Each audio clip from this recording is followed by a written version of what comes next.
Means होता है change in the ownership of land holdings, और उसमें हमने देखा था कि जो अंडर डेवलप्ड और डेवलपिंग कंट्रीज थी उनको उन लोगों ने अडॉप्ट किया था रैशनल लैंड डिस्ट्रीब्यूशन पैटर्न किया था अडॉप्ट, जिसमें क्या होता था कि जैसे कुछ कुछ मान लो ऐसे फार्मर्स होते थे, है ना, कुछ फार्मर होते थे, मान लो ये लैंड है ये सारी, और कुछ फार्मर थे जिनके पास बहुत ज्यादा लैंड होल्डिंग, ये फार्मर 1 था, ये 2 था, ये 3 था, इनके पास जो है बड़ा ज्यादातर हिस्सा का क्या था, लैंड होल्डिंग रहता था। और कुछ ऐसे होते थे जिनको बहुत ही थोड़ा सा या बहुत ही बचा कुचा जो है लैंड होल्डिंग मिलता था। तो क्या हो गया, जब रैशनल लैंड डिस्ट्रीब्यूशन पैटर्न को अडॉप्ट किया गया तो उसमें ये डिसाइड किया गया कि अब इस तरीके से लैंड डिस्ट्रीब्यूशन नहीं होगा, जितने लोगों के पास जो ज्यादा लैंड होल्डिंग है उनको सबको इक्वली लैंड डिस्ट्रीब्यूट किया जाएगा। मतलब कि इस लैंड होल्डिंग का इस लैंड होल्डिंग का जो ज्यादातर पोर्शन था वो सबसे लेके उन लोगों से लेके उन लैंडलॉर्ड से लेके उसके छोटे छोटे पार्ट्स किए जाएंगे, उसके छोटे छोटे हिस्से किए जाएंगे, और वो जो टेनेंट्स थे जिनके पास लैंड होल्डिंग नहीं थी उन लोगों को भी लैंड जो है प्रोवाइड किया जाएगा। तो ये काम किया गया था किससे, लैंड रिफॉर्म सिस्टम से। और इसको करने के लिए उन लोगों ने क्या किया था कि दो काम किया था। पहला ये था कि एवोल्यूशन ऑफ इंटरमीडिएट, सबसे पहले इंटरमीडिएट को हटाने का काम किया गया था। इंटरमीडिएट हटाने का काम का मतलब है कि जो लैंडलॉर्ड्स होते थे वो लोग क्या करते थे कि गवर्नमेंट की कोई भी स्कीम आती थी या कोई भी जो है बेनिफिट मिलता था, देना होता था गवर्नमेंट को फार्मर्स को, तो पहले वो कहते थे कि लाओ मेरे पास लाओ, हम जो है जो छोटे फार्मर्स हैं उनके तक दे देंगे।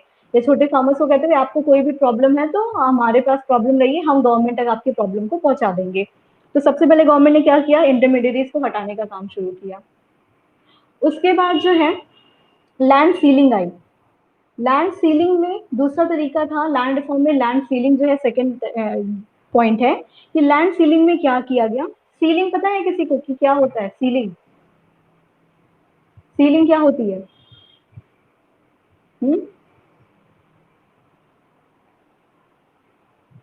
हमारे रूम में घर में सीलिंग होता है ना, सीलिंग ऊपर जो छत होती है हमारी, मतलब रूम के ऊपर वाली जो दीवार, जो एक रूम के अंदर 4 दीवार होती है उसमें एक फ्लोर होता है नीचे वाला, और जो ऊपर की तरफ होता है जहाँ पे फैन लगा रहता है उसे क्या बोलते हैं, सीलिंग कहते हैं।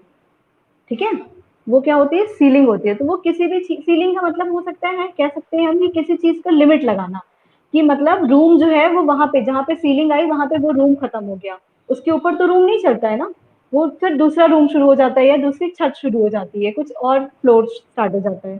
तो जो सीलिंग होती है मुझसे कह सकते हैं कि एक लिमिट लग जाती है, किसी चीज में एक लिमिट लग जाती है ना। तो इसी तरीके से लैंड सीलिंग का मतलब होता है fixing the specific limit of land which could be owned by an individual.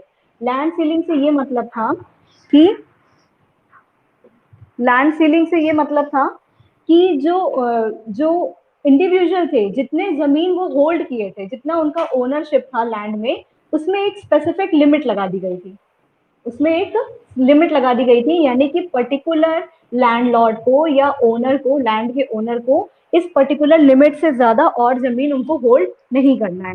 For example, अगर एक लैंडलॉर्ड है वो बोल रहा है कि मेरी जमीन जो है वो यहाँ से लेके यहाँ जितना दूर दिख रहा है ये सारी जमीन मेरी है, तो गवर्नमेंट ने लैंड सीलिंग लगा दी, वो बोल दिया कि बस रुक जाओ, इतनी जो एक पर्टिकुलर पर्सन के पास सिर्फ इतनी लैंड होनी चाहिए, उससे ज्यादा आपकी जमीन नहीं रहेगी, अगर आपकी है भी तो वो आप हमें दे दीजिए, क्योंकि किसी एक पर्सन को सिर्फ जो गवर्नमेंट ने लिमिट लगाई थी उससे ज्यादा लैंड होल्डिंग नहीं करनी थी। ये हुआ था लैंड सीलिंग के अंदर। ये बात समझ में आई? ये बात समझ में आई? Yes ma'am. ओके। तो लैंड सीलिंग का मतलब है क्या, एक स्पेसिफिक लिमिट लगा दी गई थी लैंड होल्डिंग्स के ऊपर, उससे ज्यादा जो है कोई भी लैंड ओन नहीं कर सकता था। ये था लैंड सीलिंग। फिर इसमें क्या लिखा हुआ है कि beyond the specific limit of the land belonging to a particular person would be taken over by the government. वही जो बात मैंने बोली कि गवर्नमेंट उस स्पेसिफिक लिमिट से ज्यादा अगर आपके पास लैंड रहती है तो वो गवर्नमेंट जो है वो ले लेती है लैंड। ठीक है, जितनी लिमिट लगाई गई थी। The purpose of land ceiling was to reduce concentration of land ownership in few hands. ये इंपॉर्टेंट है लाइन, और ये जरूरी भी था क्या कि जो पर्पस था लैंड सीलिंग करने का वो क्या था कि जो ओनरशिप थी, लैंड ओनरशिप थी, वो कुछ ही लोगों के पास थी। जैसे कि ऐसे कंट्री में गिने चुने 4-5 कह सकते हैं इतने लोग ही थे, उनके पास बहुत ज़्यादा लैंड हो गया था ना। 4-5 लैंडलॉर्ड्स थे, वो लोग बहुत लार्ज एरिया एरिया का लैंड रखे हुए थे। तो सिर्फ जो है यहाँ पे कैपिटलिज्म वाली बात ना आ जाए, जो प्राइवेट सेक्टर रूल करने लगता है वैसी कंडीशन ना हो जाए, उसकी वजह से क्या किया गया था, लैंड सीलिंग लगा दिया गया था कि लैंड ओनरशिप जो है वो कुछ ही हाथों में ना रह जाए, सबको लैंड ओनर बनाना चाहिए, हर लोग जो है लैंड के ओनर बन सके, इसलिए ये किया गया था। और बोल रहे हैं थर्ड पॉइंट की big landlord delayed its implementation and they used this time to get the land registered in the name of close relatives। तो ये तो लूप होल्स वाली बात आ गई कि कैसे लॉ में कमियां निकालनी गई थी। देखो यहाँ पे क्या हुआ था कि जो बिग लैंडलॉर्ड्स थे, जो बड़े बड़े लैंडलॉर्ड्स थे, उन्होंने क्या किया, वो डिले करने लगे, ये जो लैंड सीलिंग की इम्प्लीमेंटेशन हो रही थी उसको वो रोकने लगे, डिले करने लगे। मतलब कि वो सोच रहे थे कि कैसे हम धरना करें, प्रदर्शन करें और गवर्नमेंट का अपोज अपोज करें, जिससे कि ये काम रुक जाए क्या, उसमें देरी हो। और जो इस काम में वो लोग धरना करके देरी करने लगे थे, उस देरी का टाइम, उस जो बीच में जो टाइम ड्यूरेशन बचा था, उस टाइम में उन्होंने क्या किया कि ये जो लैंड था उनका, जो लार्ज एरिया ऑफ लैंड था, जैसे जो ये एक्स्ट्रा लैंड था जो गवर्नमेंट ने बोली कि नहीं ये आप नहीं रख सकते हैं, तो इसके इसका जो है छोटा छोटा पार्ट करके जितना लिमिट लिमिट होना चाहिए वो अपने फैमिली मेंबर्स के नाम पे या अपने रिलेटिव्स के नाम पे इस लैंड का रजिस्ट्री करने लगे, रजिस्टर करने लगे। ठीक है, जैसे कि कुछ जो है अपने वाइफ के नाम पे करने लगे, कुछ जो है अपने अंकल के नाम पे करने लगे, कुछ अपने किसी भी रिश्तेदार के नाम पे करने लगे। तो क्या करते थे कि ये जो मेन ओनर होता था वो अपने रिलेटिव्स के नाम पे ये एक्स्ट्रा लैंड का जो है रजिस्टर करने लगा था, उनके नाम से रजिस्टर करने लगा था। और जो एक्स्ट्रा उसके पास था, जितना वो खुद से ओन नहीं कर सकता था, जो उसे परमिशन नहीं थी। तो इससे इससे क्या हुआ, इससे ये हुआ कि अल्टीमेटली जो है उसके ही रिलेटिव थे, तो वो उसके रिलेटिव सिर्फ ऑन पेपर तो दिख रहे थे कि वो लैंड जो है उनके रिलेटिव से बिलोंग करती है, उस पर्सन से बिलोंग नहीं करती है, लेकिन एक्चुअल में जो है अभी भी वो लैंड का पावर वो खुद ही रखा हुआ था। तो ये बेसिकली ये क्या करते थे कि ये जो गवर्नमेंट के ये जो उन्होंने बनाया था कि जितना आपकी लिमिट लगी है सिर्फ आपके नाम पे जितनी लैंड है उतना ही आप रखेंगे, उससे ज्यादा नहीं रखेंगे, तो वो अपने रिश्तेदारों के नाम पे करके अभी भी ओनरशिप अपने पास रखने लगे। ये वाली बात समझ में आई? हाँ,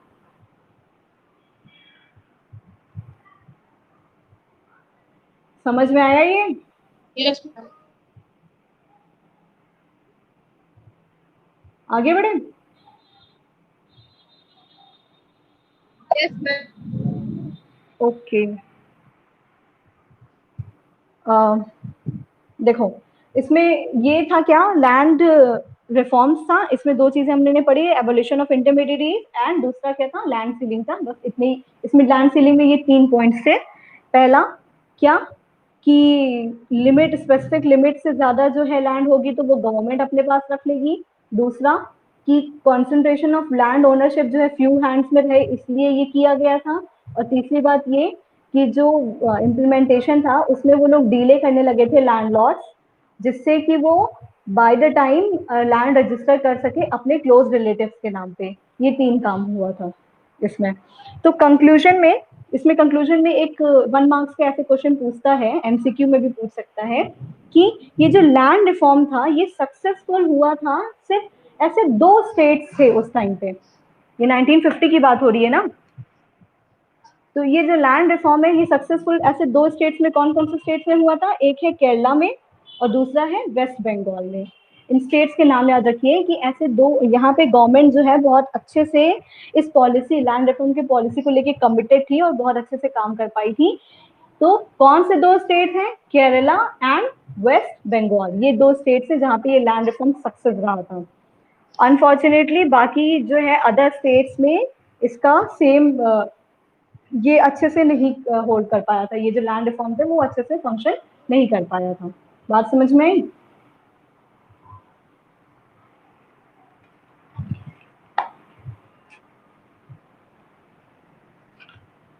ठीक है, समझ में आया?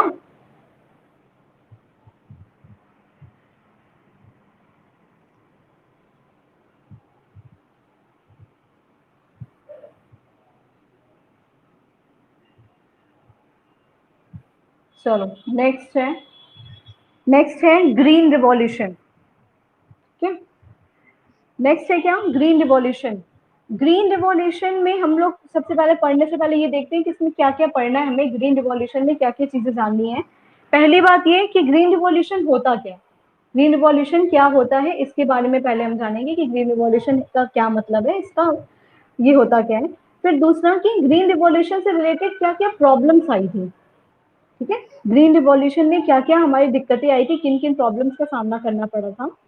और थर्ड ये पढ़ेंगे ग्रीन रिवॉल्यूशन के बारे में कि ग्रीन रिवॉल्यूशन में गवर्नमेंट जो है अपने तरफ से कुछ सब्सिडीज प्रोवाइड की थी, है ना, गवर्नमेंट कुछ हेल्प करी थी लोगों का, क्योंकि ये नई नई स्कीम थी, नया तरीका था। तो गवर्नमेंट ग्रीन रिवॉल्यूशन अभी हम देखेंगे कि थोड़ा एक्सपेंसिव भी हुआ करता था, तो गवर्नमेंट कुछ सब्सिडीज भी देती थी, और वो सब्सिडीज जो है प्रोवाइड करती थी, उसके कुछ लोग जो थे उन सब्सिडीज के फेवर में भी थे, और कुछ लोग जो थे उसके अगेंस्ट में भी थे। तो क्या थे, कैसे थे, ये सारी चीजें हमें पढ़नी है। क्या, इन सारी चीजें को बारे में पढ़ना है हमें ग्रीन रिवॉल्यूशन के अंदर पूरे डिटेल में। बात समझ में आई? तो ग्रीन रिवॉल्यूशन में देखते हैं सबसे पहले क्या है कि जब, ये तो हम लोग बहुत पहले से जान रहे हैं कि जब इंडिया इंडिपेंडेंट के टाइम पे क्या था कि मोर देन 75 या अराउंड 75% ऑफ दी जो कंट्री की पॉपुलेशन थी वो कहाँ पे थी, वो सारे लोग एग्रीकल्चर सेक्टर से बिलोंग करते थे। ज्वाइन नहीं हो रहा है, जो है एग्रीकल्चर सेक्टर से बिलोंग करते थे। फिर क्या है, India's agriculture depend on the monsoon and if the monsoon fell short the farmers were in trouble unless they had access to good irrigation facilities. यहाँ क्या कह रहा है कि जो अभी हम लोग ने पिछले वाले टॉपिक में भी पढ़ा था, ये चीज पढ़ी थी कि फीचर्स या प्रॉब्लम्स ऑफ एग्रीकल्चर में, कि इंडिया के एग्रीकल्चर जो सेक्टर था ना वो ज्यादातर जो है डिपेंडेंसी था रेनफॉल के ऊपर। अगर बारिश नहीं होती थी या मानसून नहीं आता था तो जो है एग्रीकल्चर वर्क जो है बहुत ग्रेटली, बहुत ज्यादा अफेक्ट करता था उससे, है ना। फेमाइन की कंडीशन आ जाती थी, बिल्कुल ही प्रोडक्शन ही नहीं होता था, ऐसा हुआ करता था उस टाइम पे। तो यही लिखा हुआ है यहाँ पे, इरिगेशन फैसिलिटीज नहीं थी। The stagnation in agriculture sector was permanently broken by the green revolution. और ये जो रुकावट थी जिसकी वजह से एग्रीकल्चर सेक्टर में रुकावट थी, वो ग्रीन रिवॉल्यूशन की वजह से पूरी तरीके से खत्म कर दी गई थी, उसको खत्म करने की कोशिश की गई थी। होता क्या है green revolution? Green revolution refers to the large increase in production of food grains due to use of high yield variety seeds, जिसे हम HYV seeds भी बोलते हैं। Green revolution is the spectacular advancement in the field of agriculture. Green revolution हुआ था, तब हम बोलते हैं कि ग्रीन रिवॉल्यूशन हुआ था जब high yield variety seed use करके, HYV सीड का यूज करके, इस्तेमाल करके जो है हम अपने प्रोडक्शन, फूड ग्रेन्स के प्रोडक्शन को बहुत लार्ज स्केल में इंक्रीज कर पाए थे। समझ में आया? हम अपने फूड ग्रेन्स के प्रोडक्शन को लार्ज स्केल में इंक्रीज कर पाए थे, किसकी मदद से? Use of high yielding variety seeds, HYV seeds से। HYV सीड्स होते क्या हैं? HYV सीड्स मतलब जो मेन रीजन था एग्रीकल्चर रिवॉल्यूशन का, वो मिरेकल सीड्स, मतलब जो जिसे वंडर सीड्स भी बोला जाता था, उसकी वजह से ये आया था, है ना। विच रेज एग्रीकल्चरल यील्ड पर एकड़ टू इनक्रेडिबल हाइट्स। मतलब क्या किया था कि पर एकड़ यील्ड जो होता था, यानी जो खेती होती थी, जो क्रॉप्स का प्रोडक्शन होता था, वो बहुत ही अट्रैक्टिव वे में इंक्रीज कर दिया गया था, उससे होता था प्रोडक्शन बहुत तेजी से बढ़ गया था। जो थोड़ा सा लैंड में बहुत ही कम क्रॉप्स वगैरह ग्रो कर रहे थे, HYV सीड्स की हेल्प से उनकी कैपेसिटी बढ़ गई थी, वहां पे प्रोडक्शन कैपेसिटी जो है बहुत तेजी से इंक्रीज हो गई थी। These seeds can be used in those places where there are adequate facilities of drainage and water supply. और कुछ बातें इससे जुड़ी हुई कि इन सीड्स का हम लोग वहां पे इस्तेमाल कर सकते हैं, HYV सीड्स का, जहां पे ड्रेनेज और वाटर सप्लाई सिस्टम अच्छा होता है। क्योंकि जो है ड्रेनेज भी क्यों चाहिए, जो बह के चीजें जाती हैं उनको निकलने का रास्ता भी चाहिए रहता है ना, पानी वानी का, और वाटर सप्लाई भी प्रॉपर होनी चाहिए। तो उन इन सीड्स का हम लोग उन्हीं जगह पे एडिक्वेटली यूज कर पाते थे। बोल रहा है as compare to ordinary seed, अगर नॉर्मल जो ऑर्डिनरी सीड्स है उसके साथ कंपेयर किया जाए तो ये जो सीड्स थी, ये जो HYV सीड्स थी, उनको क्या चाहिए होता था, heavy doses of chemical fertilisers चाहिए होता था, लगभग 8 गुना ज्यादा, 8 टाइम्स मोर जो है केमिकल फर्टिलाइजर्स का यूज करना होता था इन सीड्स में। ये बात समझ में आई?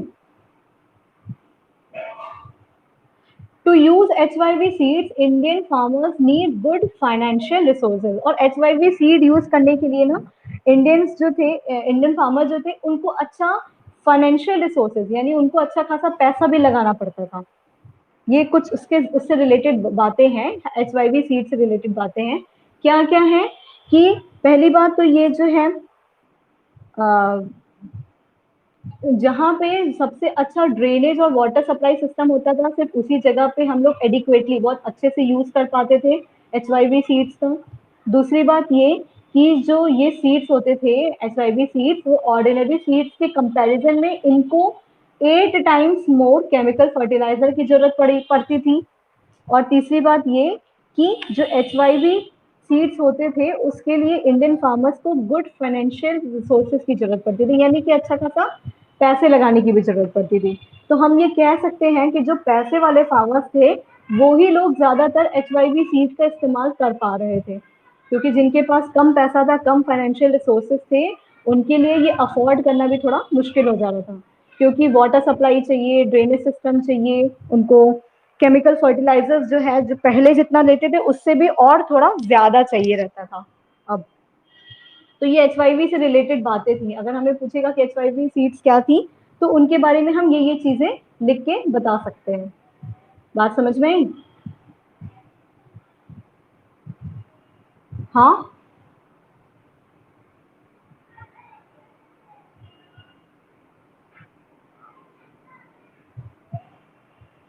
कोई रिप्लाई नहीं आएगा किसी का, खुद से ही बोले जा रहे हैं, हम अपने आप को ही पढ़ा रहे हैं।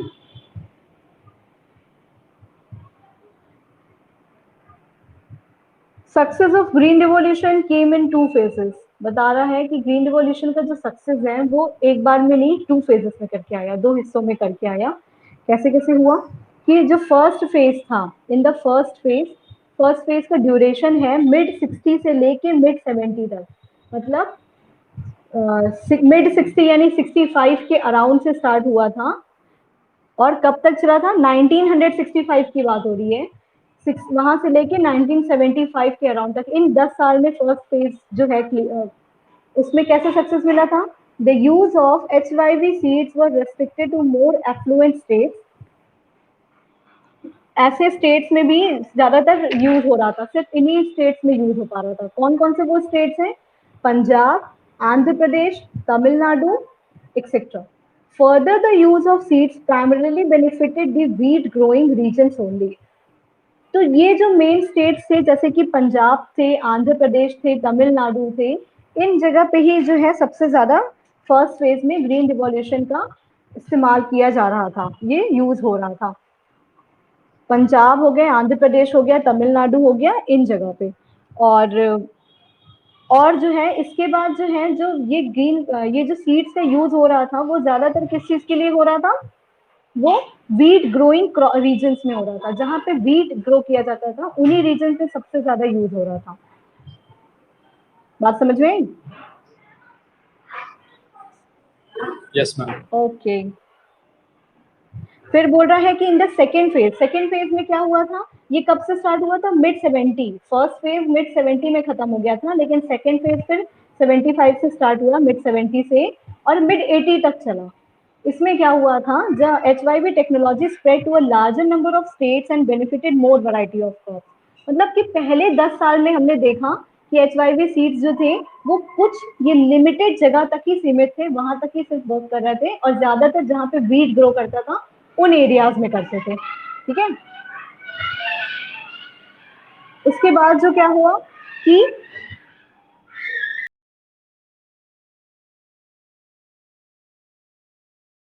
उसके बाद क्या हुआ, जो सेकेंड फेज स्टार्ट हुआ वो मिड 70 से लेके मिड 80 तक चला, और वो और ज्यादा एरिया में और ज्यादा लोगों तक जो है फैलने लगा था।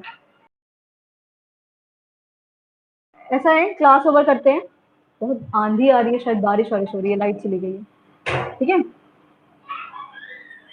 Okay, ma'am. Thank you. Okay.